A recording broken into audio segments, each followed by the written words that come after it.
بسم اللہ الرحمن الرحیم۔ حضرت ابراہیم علیہ السلام کی عمر مبارک 86 برس ہو چکی تھی، تاہم اولاد کی نعمت سے محروم تھے۔ انہوں نے اللہ تعالیٰ کی بارگاہ میں کچھ اس طرح دعا کی: اے میرے رب، مجھے نیک اور صالح بیٹا عطا کر۔ یہ دعا اللہ کی بارگاہ میں قبول ہوئی اور آپ کی دوسری بیوی حضرت حاجرہ رضی اللہ تعالی عنہا کے وطن سے آپ کو حضرت اسماعیل علیہ السلام کی پیدائش کی خوشخبری سنا دی گئی۔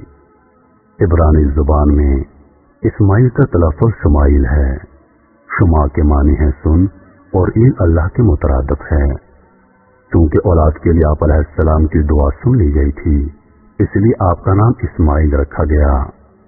حضرت سارہ رضی اللہ تعالی عنہا حضرت ابراہیم علیہ السلام کی پہلی بیوی تھیں، اس لیے حضرت حاجرہ رضی اللہ تعالی عنہ کے وطن سے حضرت اسماعیل علیہ السلام کی پیدائش کی خبر ان پر شاد گزری، اس لیے انہوں نے حضرت ابراہیم علیہ السلام سے اصرار کیا کہ حضرت حاجرہ رضی اللہ تعالی عنہ اور ان کے بیٹے کو یہاں سے دور کر دو، یہ لوگ میری نگاہ کے سامنے نہ رہیں۔ حضرت ابراہیم علیہ السلام کو یہ بات بہت ناگوار گزری، مگر بارگاہ الہی سے جب حکم ہوا کہ حضرت حاجرہ اور اسماعیل کو عرب کے ریگستان میں چھوڑ دیا جائے، حضرت ابراہیم علیہ السلام حضرت حاجرہ رضی اللہ تعالی عنہا اور حضرت اسماعیل علیہ السلام کو اسی جگہ لے آئے جہاں آج کعبہ ہے۔ اس زمانے میں یہ جگہ بالکل غیر آباد تھی۔ ایک تھیلی کھجور اور ایک مشکیزہ پانی کے ہمراہ آپ نے انہیں وہاں چھوڑ کر جب جانے لگے تو بی بی حاجرہ رضی اللہ تعالی عنہ نے انہیں روک کر پوچھا: ہمیں اس بیابان میں چھوڑ کر آپ کہاں چل دیے؟ حضرت ابراہیم علیہ السلام کی خاموشی پر حضرت بی بی حاجرہ رضی اللہ تعالی عنہ نے پوچھا: کیا یہ میرے رب کے حکم سے ہے؟ حضرت ابراہیم علیہ السلام نے ہاں میں جواب دیا۔ تب بی بی حاجرہ رضی اللہ تعالی عنہ نے انہیں جانے دیا اور فرمایا: ہمارے لیے اللہ ہی کافی ہے۔ حضرت ابراہیم علیہ السلام جب چلتے چلتے ایسی جگہ پہنچے کہ دونوں ماں بیٹا نگاہوں سے اوجھل ہو گئے تو آپ نے اپنے دونوں ہاتھ بلند کیے اور اللہ کے حضور عرض کیا: اے میرے رب، میں نے بسائی ہے ایک اولاد ایسے میدان میں جہاں کھیتی نہیں، تیرے ادب گھر والے کے پاس۔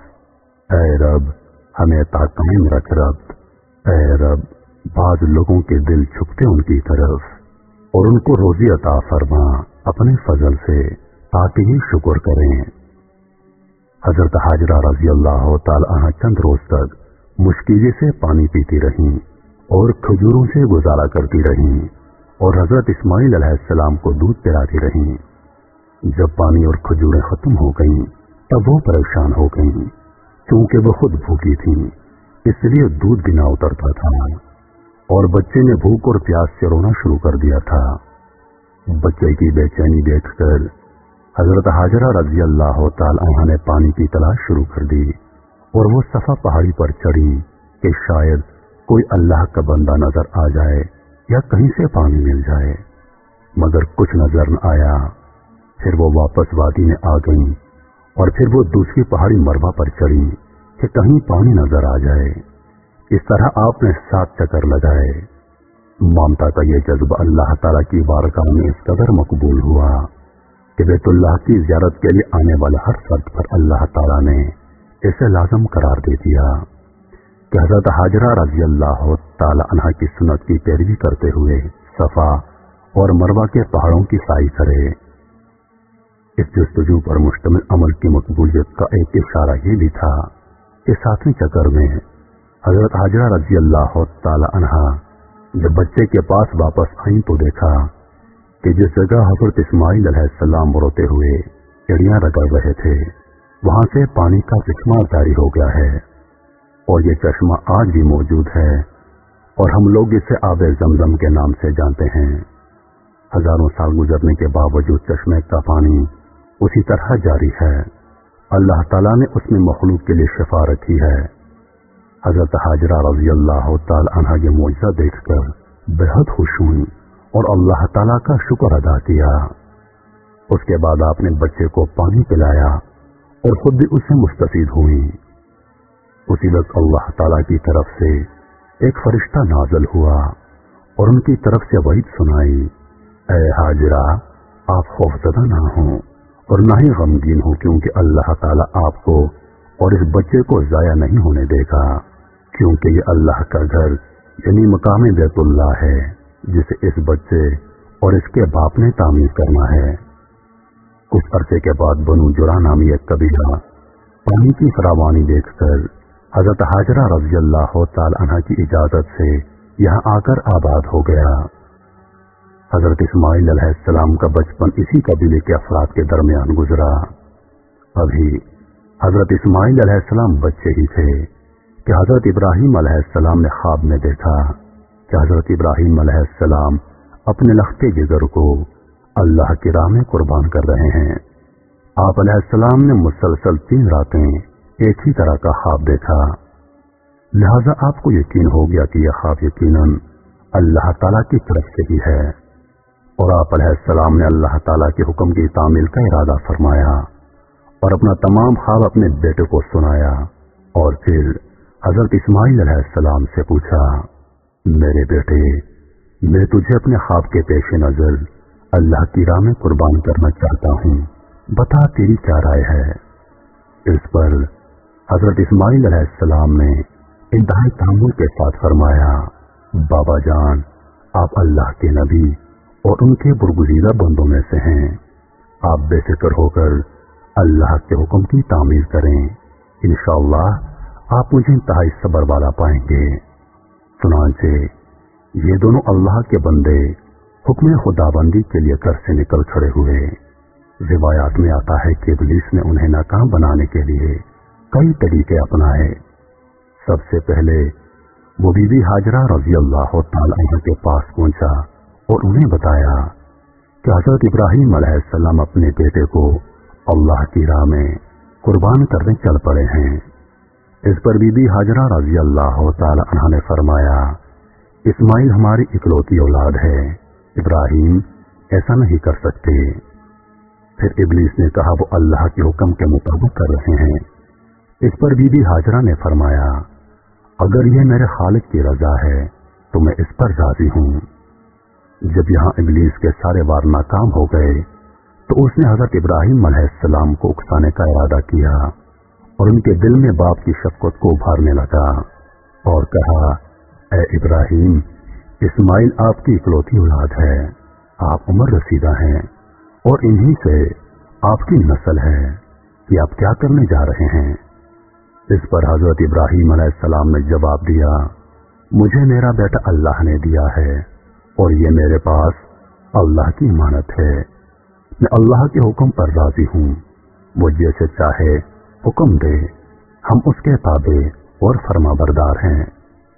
آپ علیہ السلام کے جواب سے ابلیس کو سخت مایوسی ہوئی، لیکن اس نے آپ کو بہکانے کی اپنی ناکام کوشش جاری رکھی، حتیٰ کہ اس نے حضرت اسماعیل علیہ السلام کو بھی بہکایا، لیکن وہ بھی اپنے مقصد پر ڈٹے رہے۔ حضرت اسماعیل علیہ السلام نے فرمایا، میں اپنی رب کی رضا میں راضی ہوں، میرے رب نے میرے بابا کو براہ راست میری قربانی کا حکم خواب میں دیا ہے، اور انبیاء کرام کے خواب سچے ہوتے ہیں۔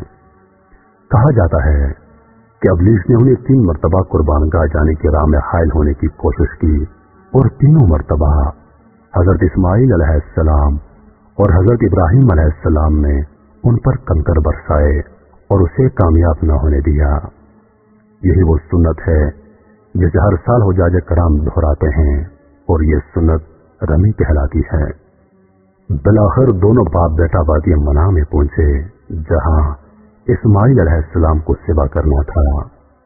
تب کائنات نے وہ منظر دیکھا جو اس سے پہلے کبھی نہیں دیکھا تھا اور نہ شاید قیامت تک دیکھ پائے گا۔ زمین و آسمان ساکت ہیں، کائنات حیران ہے، فرشتے عرش سے زمین پر عجیب منظر دیکھ رہے ہیں۔ تبھی اسماعیل علیہ السلام کہتے ہیں، ابا جان، آپ میرے دونوں ہاتھ اور دونوں پاؤں باندھ دیجیے تاکہ چھری چلاتے وقت آپ کو کوئی دقت نہ ہو، اور ابا جان آپ مجھے زمین پر منہ کے بل لٹائیے گا تاکہ میرا چہرہ زمین کی طرف ہو. اگر میرا چہرہ آپ کی طرف ہوا تو کہیں آپ کو مجھ پر ترس نہ آ جائے اور آپ مجھے ذبح نہ کر پائیں. ابا جان اپنی آنکھوں پر پٹی باندھ لیجیے گا اور ذبح کرنے کے بعد میرا کرتا میری ماں کو دے دیجیے گا تاکہ انہیں صبر آ جائے. باپ نے سب باتوں پر عمل کیا. بیٹے کا ماتھا چوما، پاؤں باندھے اور بیٹے کو زمین پر منہ کے بل لٹا دیا اور چھری چلا دی. لیکن چھری نے حضرت اسماعیل علیہ السلام کو نہ کاٹا کیونکہ اللہ کو کچھ اور ہی منظور تھا. حضرت ابراہیم علیہ السلام چھری چلاتے ہیں مگر چھری نہیں چلتی. آپ اور زور لگاتے ہیں مگر چھری ہے کہ چلنے کا نام نہیں لیتی. آپ علیہ السلام چھری سے فرماتے ہیں، اے چھری تو کیوں نہیں چلتی؟ میرے ننھے اسماعیل کا گلا تو بہت نازک ہے، تو کیوں نہیں چلتی؟ عرش پر فرشتے خاموش، زمین پر ایک انسان کے اللہ سے محبت کا عجیب منظر دیکھ رہے ہیں. تب اللہ پاک عرش سے حضرت جبریل علیہ السلام سے فرماتے ہیں، اے جبریل جاؤ اور جنت سے مینڈا لے جاؤ، میرا خلیل پیچھے نہیں ہٹے گا، جاؤ اور اس کی قربانی کرو.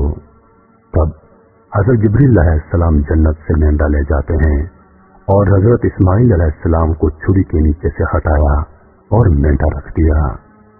اب چھری کو چلنے کی اجازت ملی اور چھری چل گئی. تب حضرت ابراہیم علیہ السلام کے ہاتھوں پر گرم خون لگا اور بےساختہ آپ کی زبان سے نکلا، اللہ اکبر، یا اللہ تیرا شکر ہے. مگر جب آنکھوں سے پٹی اتاری تو حضرت اسماعیل علیہ السلام صحیح سلامت ایک طرف بیٹھے ہیں. حضرت ابراہیم علیہ السلام کی تابعداری اور حضرت اسماعیل علیہ السلام کی فرمانبرداری بارگاہ الہی میں قبول ہوئی اور اللہ نے حضرت اسماعیل علیہ السلام کو ذبح ہونے سے بچا لیا اور ان کی جگہ جس جانور کی قربانی دی گئی اس سے متعلق روایات میں آتا ہے کہ وہ جنت سے لایا گیا ایک مینڈا تھا. یہی وہ قربانی ہے جس کو تا قیامت امت مسلمہ کے لیے عملی نمونہ بنا دیا گیا ہے. اس واقعے کا ذکر اللہ پاک نے قرآن مجید میں اس طرح بیان فرمایا ہے، اور ہم نے اس کو پکارا یوں، اے ابراہیم تو نے سچ کر دکھایا خواب، ہم یوں دیتے ہیں بدلہ نیکی کرنے والوں کو، بے شک یہی سرہی جانچنا، اور اس کا بدلہ دیا ہم نے ایک جانور ذبح کو. تو یہ تھا وہ عظیم قربانی کا واقعہ جس کو تمام مسلمان عید الاضحیٰ کو مناتے ہیں.